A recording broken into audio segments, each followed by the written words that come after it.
আমার চ্যানেলে সবাইকে স্বাগত জানাই। আমাদের বাড়ির নিচে একটা বজরংবলীর মন্দির আছে, ওই জন্য সামনেই রামনবমী, তাই প্যান্ডেল করা স্টার্ট করে দিয়েছে।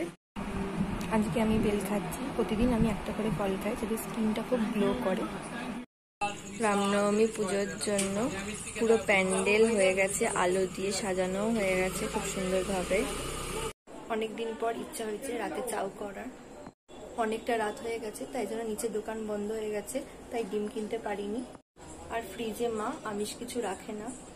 আমি টুকটাক রান্না করতে পারি, যেমন চিড়ের পোলাও, ম্যাগি এসব করি। ঘরোয়া রান্না আমি কোনোদিনও ট্রাই করিনি। আমার রান্না খেয়ে বাড়ির লোকেরা খুব একটা খারাপ বলেনি।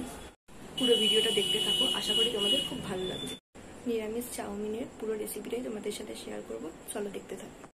আলুগুলো কেটে নুন হলুদ মাখানো হয়ে গেছে, তাও এখানে সেদ্ধ করতে বসিয়ে দিয়েছি। এখন আলু আর কাঁচা লঙ্কা ভেজে নিচ্ছি।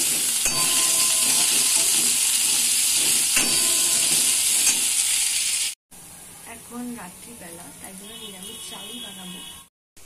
সিদ্ধ করা চাউটা দিয়ে দিয়েছি, আলু, নুন, হলুদ, লঙ্কা সবকিছু দিয়ে নিয়েছি। এবার সস দিয়ে নেব। এবার চিলি সস একটু দিয়ে নেব। এবার টমেটো সস দিয়ে নেব।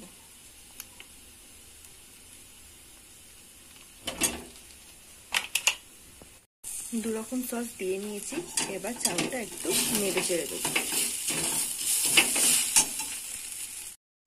চাউমিন রেডি হয়ে গেছে। ভিডিওটা দেখে জানিও কেমন লাগলো তোমাদের। ভালো লাগলে লাইক করে দিও। আমার আরো ভিডিও দেখতে হলে চ্যানেলটা সাবস্ক্রাইব করে দিও। এখনের মতো সবাইকে টাটা, গুড নাইট।